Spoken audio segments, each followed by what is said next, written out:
Hello friends, എല്ലാവർക്കും നമസ്കാരം. അപ്പോൾ നാളത്തെ മഴതോരും മുമ്പയുടെ കിടിലൻ വിശേഷത്തിലേക്ക് എല്ലാവർക്കും സ്വാഗതം. അങ്ങനെ നമ്മുടെ സ്റ്റാൻലി അലീനയെ കണ്ട് ആകെ അമ്പരന്ന് പോയൊരു നിമിഷമാണ്.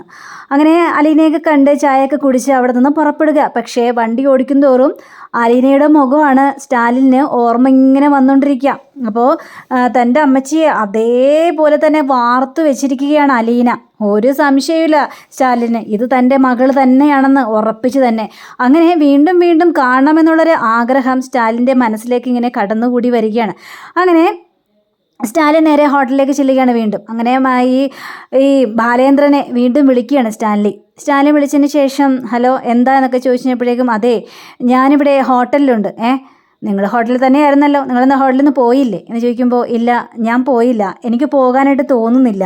അതെന്താ നിങ്ങൾക്ക് പോകാനായിട്ട് തോന്നാത്തത് എന്നൊക്കെ ചോദിക്കുമ്പോൾ അത് പിന്നെ എനിക്കെൻ്റെ മകളെ ഒരു പ്രാവശ്യം കൂടി കാണണം, അലീനയെ ഒരു പ്രാവശ്യവും കൂടി കാണണം എന്ന് പറയുകയാണ്. അതെന്തിനാ കാണുന്നത്, എന്താ നിങ്ങളുടെ മകളാണോ എന്ന് സംശയമുണ്ട്? അതുകൊണ്ടൊന്നുമല്ല, പക്ഷേ എനിക്ക് അലീനയെ ഒന്നും കൂടി കാണണം. ഞാനിങ്ങനെ ആരോടും റിക്വസ്റ്റ് ചെയ്യാത്ത ആളാണ്. എവിടെന്നോ വന്ന ഒരാൾ വന്ന് പറയാണ് എനിക്കൊരു മകളുണ്ട്, മകൾ ജീവിച്ചിരിക്കുന്നുണ്ട്, അത് അവിടെയാണ് എന്നൊക്കെ പറയുമ്പോൾ അതിന് പിന്നാലെ ഓടാത്ത ഒരാളാണ് ഞാൻ. പക്ഷേ ബാലചന്ദ്ര, തൻ്റെ ഓരോ വാക്കുകളും എന്നെ പിടിച്ച് ഒലച്ചു കഴിഞ്ഞു. അതുകൊണ്ട് തന്നെ എനിക്ക് തൻ്റെ വാക്കിൽ നിന്ന് പിന്മാറാനായിട്ട് ഒട്ടും പറ്റിയില്ല. അതുകൊണ്ട് ആ മകളെ ഒന്ന് കാണണമെന്ന് തന്നെ തോന്നി, അതുകൊണ്ട് തൻ്റെ വീട്ടിലേക്ക് വന്നത്. പക്ഷേ അലീനയെ കണ്ടപ്പം മുതൽ എൻ്റെ മനസ്സിന് വല്ലാത്തൊരു ചാഞ്ചാട്ടം. എനിക്ക് അലീനയെ ഒരു പ്രാവശ്യം കൂടി കാണാനുള്ളൊരു അവസരം എനിക്ക് ഉണ്ടാക്കി തരുമോ എന്ന് ചോദിക്കുകയാണ്. എന്നിട്ട് എന്തിനാണ് നിങ്ങൾക്ക് നിങ്ങളുടെ മകളെ വേണോ വേണ്ടയോ അത് നിങ്ങൾ പറ, ഞാൻ ഒരിക്കലും അവളെ തള്ളിക്കളയില്ല എന്ന് സ്റ്റാൻലി പറയാം. ഒരു പ്രാവശ്യം കൂടി ഒരു അവസരം താന്നേ, എനിക്ക് എൻ്റെ മകളെ കാണാനുള്ള ഒരു പ്രാവശ്യം കൂടി ഒരു അവസരം കൂടി താ, അതിനുശേഷം ഞാൻ ബാക്കിയുള്ള കാര്യങ്ങളെല്ലാം പറയാം. ശരി, അത്രയ്ക്കും തനിക്ക് നിർബന്ധമാണെങ്കിൽ ശരി കാണാം, പക്ഷേ ഇന്ന് തന്നെ കാണണം. കാരണം ഞാൻ എൻ്റെ മകൾക്ക് വാക്ക് കൊടുത്തിരിക്കുക, അവളെ ഒരു ഷോപ്പിങ്ങിന് കൊണ്ടുപോകാമെന്ന്. അത് നിങ്ങൾ വരുന്നത് കൊണ്ടാണ് ഞങ്ങൾ ഷോപ്പിംഗ് മാറ്റിവെച്ചത്. അതുകൊണ്ട് തന്നെ നിങ്ങൾ പോയതിന് ശേഷം ഞങ്ങൾ ആ ഷോപ്പിങ്ങിന് പോകും. നിങ്ങൾ സ്ഥലത്തേക്ക് വന്നാൽ മതി. ഞാൻ ടെക്സ്റ്റൈൽസിൻ്റെ പേരും കാര്യങ്ങളൊക്കെ ഞാൻ ഡീറ്റെയിൽസ് അയക്കാമെന്ന് പറയുകയാണ്. വളരെ നന്ദിയുണ്ട് ബാലേന്ദ്ര, എനിക്ക് ഇങ്ങനെയും കൂടി ഒരു അവസരം ഉണ്ടാക്കി തന്നതിന് നിങ്ങളോട് വളരെ നന്ദിയുണ്ട്. അലീനയെ കണ്ടപ്പോൾ മുതൽ എൻ്റെ മനസ്സിന് വല്ലാത്തൊരു ബുദ്ധിമുട്ട് തോന്നുകയാണ്. ശരി ആയിക്കോട്ടെ, നിങ്ങളിനി കൂടുതൽ പറയേണ്ട ആവശ്യമൊന്നുമില്ല. നിങ്ങൾ നിങ്ങളുടെ മകളെ കാണാനല്ലേ എന്നോട് പറഞ്ഞത്, അത് നിരസിക്കുന്നത് എൻ്റെ തെറ്റാണ്. അതുകൊണ്ട് നിങ്ങൾ കണ്ടോ എന്നും പറഞ്ഞുകൊണ്ട് ഫോൺ വയ്ക്കുകയാണ്. അപ്പോൾ നമ്മുടെ അലീന പോകാനുള്ള തയ്യാറെടുപ്പുകളെല്ലാം എടുത്തിങ്ങനെ വെക്കുക, ഡ്രസ്സുകളെല്ലാം പാക്ക് ചെയ്യുകയാണ്. അപ്പോൾ ബബിത വന്നിട്ട് ചോദിക്കുകയാണ് ചേച്ചി, അപ്പോൾ ചേച്ചി പോകുമല്ലോ ചേച്ചി എന്നിങ്ങനെ ചോദിക്കുമ്പോൾ പിന്നെ എനിക്ക് പോകണ്ടേ മോളെ, പോകാനുള്ള എല്ലാ തയ്യാറെടുപ്പുകളും എടുത്തല്ലോ, ഇനി ഷോപ്പിങ്ങിന് പോകണം. ഷോപ്പിങ്ങിന് പോയിട്ട് എനിക്ക് കുറച്ച് ഡ്രസ്സുകളെല്ലാം മേടിക്കാനുണ്ട്. പിന്നെ ഞാൻ പറഞ്ഞല്ലോ ഓർഫനേജിലേക്ക് എനിക്ക് കുറച്ച് സാധനങ്ങളും കൂടി മേടിക്കാനുണ്ട്. അതൊക്കെ മേടിക്കുന്നത് ഓർഫനേജിൽ കൊണ്ടേ കൊടുക്കാനാണ്. ഏതായാലും ഇനി ഞാൻ എപ്പോൾ വരാനാ, അതുകൊണ്ട് എനിക്കത് കൊണ്ടേ കൊടുത്തേ മതിയാവുള്ളൂ എന്ന രീതിയിൽ തന്നെ പറയുക. അപ്പം നമ്മുടെ ബബിത ഇരുന്നിങ്ങനെ കരയുക.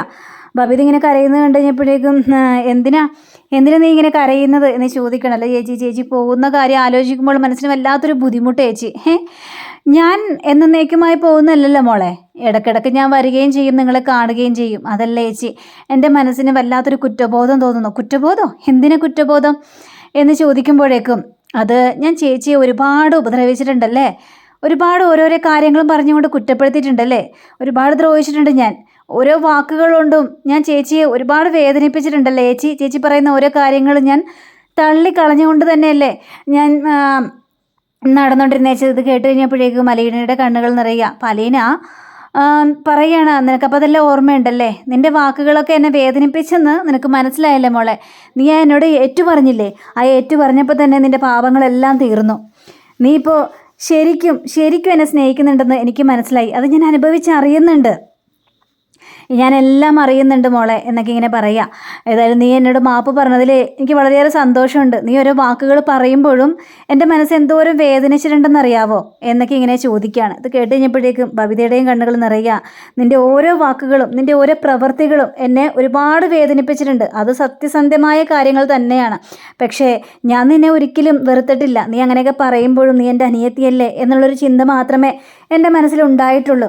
അതിൽ കവിഞ്ഞ് നിന്നോട് എനിക്കൊരു വെറുപ്പോ ദേഷ്യമോ ഒന്നും തോന്നിയിട്ടില്ല. അങ്ങനെ തോന്നേണ്ട കാര്യമില്ല എന്ന് എനിക്ക് നന്നായിട്ട് തന്നെ അറിയാം എന്ന് പറയുകയാണ് ചേച്ചി എന്നും പറഞ്ഞുകൊണ്ട് നമ്മുടെ അലീനയെ കെട്ടിപ്പിടിക്കുകയാണ് ബബിത. അങ്ങനെ ബബിത കെട്ടിപ്പിടിച്ചുകൊണ്ട് കരയാണ്. ഇല്ലേ ചേച്ചി ഇവിടെ നിന്ന് വിടാനായിട്ട് എനിക്കൊരു മനസ്സുമില്ല. ഞാൻ ചേച്ചിയെ സ്നേഹിച്ച് തുടങ്ങിയതേ ഉള്ളൂ. അതിനു മുമ്പ് തന്നെ എന്നെ വിട്ട് പോവുകയാണല്ലോ ചേച്ചി എന്നൊക്കെ പറഞ്ഞ് കരയുമ്പോഴും ഞാൻ ഇനിയും വരുമല്ലോ, എപ്പോൾ വേണമെങ്കിലും അങ്ങോട്ടും വരാമല്ലോ. പക്ഷേ ചേച്ചി എങ്ങോട്ടാണ് പോകുന്നത്, ഏത് സ്ഥലത്തേക്കാണ്, അയാൾ നല്ലയാളാണോ എന്നൊക്കെ ചോദിച്ചപ്പോഴേക്കും അച്ഛനല്ലേ അങ്ങനെ ഒരു സ്ഥലം കണ്ടെത്തി തന്നത്, പിന്നെ ഞാനെന്തിനാ പേടിക്കുന്നത്, എനിക്ക് പേടിക്കേണ്ട ആവശ്യമൊന്നുമില്ല. ഏതായാലും നമുക്ക് ഷോപ്പിങ്ങിന് പോകണം, നീയും കൂടെ വാ, അച്ഛനും കൂടെ വരുന്നുണ്ട്. ആഹാ, അച്ഛനും കൂടെ വരുന്നുണ്ടോ എന്ന് ചോദിക്കണം. പിന്നെ അല്ലാതെ അച്ഛനും കൂടെ വരുന്നുണ്ടെന്ന് പറയാം. അങ്ങനെ ഇവരെല്ലാവരും കൂടി ഷോപ്പിങ്ങിന് ഇറങ്ങുക. അപ്പോൾ അച്ഛൻ ചോദിക്കുകയാണ്, എന്താ ബബിതയും വരുന്നുണ്ടോ? ആ, ബബിതയും വരുന്നുണ്ട്, അവളും വന്നോട്ടേനെ. അങ്ങനെ നല്ലൊരു കിടിലൻ ഷോപ്പിംഗ് മാളിലേക്ക് തന്നെയാണ് പോകുന്നത്. വലിയൊരു ടെക്സ്റ്റൈൽ സെയിലിലേക്ക് തന്നെയാണ് പോകുന്നത്. അവിടെ അങ്ങനെ പോയി കുറേ കാര്യങ്ങളെല്ലാം ഇങ്ങനെ നോക്കുക. അപ്പോൾ മോൾക്ക് ആവശ്യമുള്ളതെല്ലാം പോയി എടുത്തോളാനും പറയുകയാണ്. അപ്പോൾ ആ ഒരു സമയത്ത് തന്നെ സ്റ്റാൻലി ബാലേന്ദ്രനെ വിളിക്കാം, നിങ്ങളിവിടെ എത്തിയോ എന്നൊക്കെ ചോദിച്ചപ്പോഴേക്കും ഞങ്ങളെപ്പോഴേ എത്തി. അപ്പോൾ അലീന വന്നിട്ടുണ്ടോ? പിന്നെ അലീനയെ കൊണ്ടുവരാതിരിക്കാൻ പറ്റില്ലല്ലോ, നിങ്ങൾക്ക് അലീനയെ കാണണ്ടേ, അപ്പോൾ പിന്നെ കൊണ്ടുവരണമല്ലോ, ഞാൻ ദേ എത്തിക്കഴിഞ്ഞു എന്ന് പറഞ്ഞുകൊണ്ട് ഈ സ്റ്റാൻലി നേരെ അങ്ങോട്ട് കയറുക. അപ്പോൾ ബാലേന്ദ്രനെ വിളിച്ചുകൊണ്ടിരിക്കണം, എവിടെയാണ് അലീന നിൽക്കുന്നത് എന്നൊക്കെ ചോദിച്ചുകൊണ്ട്. അങ്ങനെ സ്റ്റാൻലി നേരെ അലീന നിൽക്കുന്ന ആ ഒരു സ്ഥലത്തേക്ക് ചെല്ലുക. ആ സ്ഥലത്തേക്ക് ചെന്ന് കഴിഞ്ഞ് അലീന ഒരു ഡ്രസ്സ് എടുത്തിട്ട് അവിടെ നിന്ന് വെച്ചാൽ സെയിൽസ് ഗേളിനോട് അങ്ങനെ ചോദിക്കുകയും ചെയ്യണം, ഇതെങ്ങനെയുണ്ട്, ഇതങ്ങനെ എത്ര റേറ്റ് എന്നൊക്കെ ചോദിക്കുക.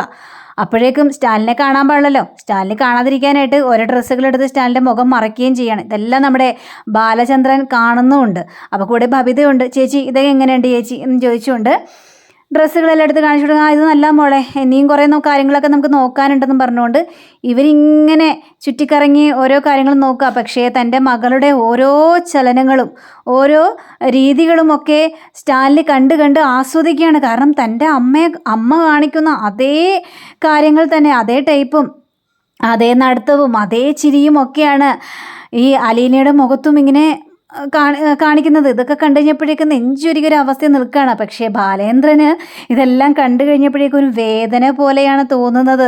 തൻ്റെ അലീന മോള് തന്നിൽ നിന്ന് അകന്നു പോവുകയാണോ എന്നുള്ളൊരു തോന്നലുണ്ട്. എന്തായാലും സ്റ്റാൻലിക്ക് വിട്ടുകൊടുത്തല്ലേ മതിയാവുള്ളൂ. അങ്ങനെ സ്റ്റാൻലി ഒരു വീഡിയോ എടുക്കുക. ഈ അലീനയെ അറിയാതെ തന്നെ അലീന ആ നടത്തവും കാര്യങ്ങളൊക്കെ ഒരു വീഡിയോ എടുക്കുക. പക്ഷെ അലീന കണ്ടു കഴിഞ്ഞാൽ പണിയാവുമെന്ന് സ്റ്റാൻലിക്ക് നന്നായിട്ട് തന്നെ അറിയാം. അപ്പോൾ അലീന കാണാതിരിക്കാനായിട്ട് കുറച്ച് മാറിയൊക്കെ ഇങ്ങനെ നിൽക്കുക, മാറി നിന്ന് വീഡിയോ ഒക്കെ എടുക്കുക. വീഡിയോ എടുക്കുന്നതും ബാലേന്ദ്രൻ കാണുന്നുമുണ്ട്. അങ്ങനെ അലീനയാണെങ്കിൽ അച്ഛാ നമുക്കെന്നാൽ പോയാലോ, കാര്യങ്ങളൊക്കെ എടുത്തു എന്നൊക്കെ പറഞ്ഞപ്പോഴേക്കും മോളെ വരുന്നു എന്ന് പറയാം. സ്റ്റാൻലി അവിടെ നിന്ന് എസ്കേപ്പ് ആവാനായിട്ട് ശ്രമിക്കുകയാണ്.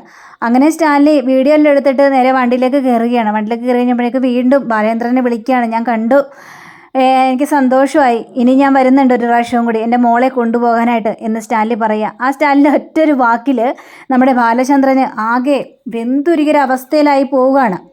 ഭയങ്കര സങ്കടം തോന്നുകയാണ്. എനിക്കെൻ്റെ മോളെ വേണം, എനിക്കൊരു സംശയമില്ല, കാരണം അവൾ എൻ്റെ മോൾ തന്നെയാണെന്ന് എനിക്ക് 100% ഉറപ്പാണ്.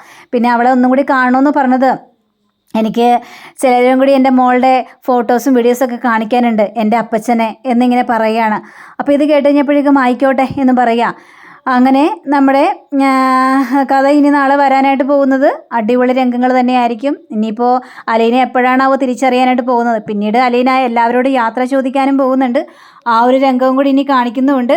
അപ്പോൾ ആ രംഗങ്ങൾ കാണാനായിട്ട് എല്ലാവരും കാത്തിരിക്കണേ. അപ്പോൾ എല്ലാവർക്കും നല്ലൊരു ശുഭദിനം ആശംസിച്ചുകൊണ്ട് തന്നെ നമസ്കാരം. Thank you. See again. By.